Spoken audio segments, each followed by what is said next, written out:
नमस्कार, मिथिला स्वर सागर में सबके स्वागत अछि। आइ हम मधुश्रावणी के तेसर दिनक कथा कह जा रहल छी, जेमे पृथ्वी का जन्म और समुद्र मंथन के बारे में हम आइ कहे वाला छी। अहाँ सब सुने जाओ। पृथ्वी का जन्म ब्रह्मा सब देवता लोकने के सभा बजा के कहलखिन कि जे संसार में पाप बड़ पसरि गेल अछि, तें पृथ्वी भय के धरातल में चलि गेल। हुनका कोनो तरह अनबाक अछि। सब गोटा मिलकर तखन पृथ्वी के आग्रह केलखिन ऊपर अयबाक लेल। पृथ्वी कहलखिन कि हम कोना आयब? लोग हमर अपमान करैत अछि, लोग हमरा ऊपर रहितो छथि आ मल मूत्र सेहो त्याग करैत छथि। ताहि पर देवता सब कहलखिन कि अहाँ एकर चिंता नहीं करू। जे अहाँ के ऊपर मल मूत्र करत आ ओकरा देख लेत, ओकरा पाप होइत, तखन अहाँ के असहज नहीं लागत। जो कियो बिना अहाँ से क्षमा मांगने अहाँ पर पैर राखत, तकरो पाप होइत। तखन पृथ्वी रसातल सो ऊपर एलखिन। विष्णु कछुआ का रूप धरि हुनका अपना पीठ पर धेलखिन। पृथ्वी तहनो डगमगाइत छलथ हँ, तें माटि ताकल गेल। अगस्त मुनि तपस्या करै छलथ हँ, हुनका जांघ पर सँ माटि आनल गेल। विष्णु मत्स्य रूप धरि भाती अनलथि, तऽ पृथ्वी साटल गेल। तखनो डोलैत रहली। तखन विष्णु वराह रूप धरि उत्तर दिस सँ पृथ्वी के दबलथि, तहन पृथ्वी स्थिर भेलखिन। तदनोपरांत ब्रह्मा जी ओहि पर संसार का सृजन कलथि। अहिना पृथ्वी का जन्म भेलनि। अब हम अबै छी समुद्र मंथन पर।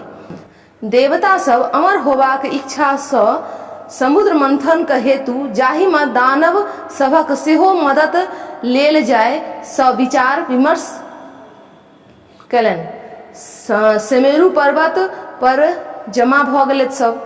बासुकीनाथ के बजायल गेलनि।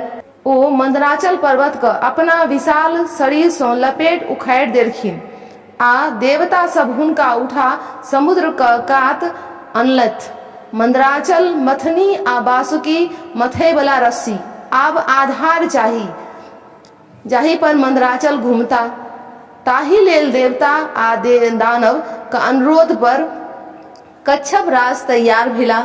समुद्र मंथन आरंभ भेल। नाग का शीश दिस दानव आ पूछ दिस देवतागण। मंथन सँ समुद्र जीव जंतु पिसा लागल आ मंदार का गाछ सब टकरा टकरा क खसऽ लागल। पर्वत पर अग्नि प्रज्वलित भ गेल, जाहि में सोना चांदी मूंगा मोती सब भस्म हुआ लागल। सब क व्याकुल देखी इंद्रदेव वर्षा क देला, जाहि सँ सब भस्म सब धोखैर क समुद्र में जाय लगला। समुद्र का नू नगर जल दूध भई गेल, जे फेर मथला पर घी भ गेल।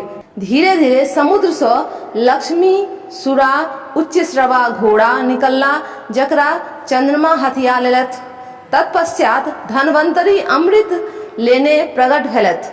तखन विष निकलल, जकर थाह सँ सब गोटा मूर्छित हो गेला। तखन शिव सबटा विष पीबी गेलथि आ बेहोश भ गेलथि। गौरा का निहोरा केला पर सब विषहरा सांप बिरनी चुट्टी सब मिली क महादेव का शरीर सँ विष निकाललथि। मुदा शिव का अनुरोध पर कनिक विष कंठ में छोड़ि देलक, जाहि सँ हुनकर कंठ कारी भ गेलनि आ तहिए सँ ओ नीलकंठ कहेला। अमृत लेल देवता और दानव में झगड़ा हुआ लागल। दानव अमृत में अपन हिस्सा मांगा लगला आ देवता सबके ई डर छल जे बिना अमृत के दानव सब बहुत बलिष्ठ अछि और कईक बेर देवता सबके परास्त क स्वर्ग सँ भगा देने छल। तहन अमृत पी लेला के बाद पता नहीं की करत ई सोचि विष्णु मोहिनी रूप धारी दानव सभक समक्ष प्रकट भेली।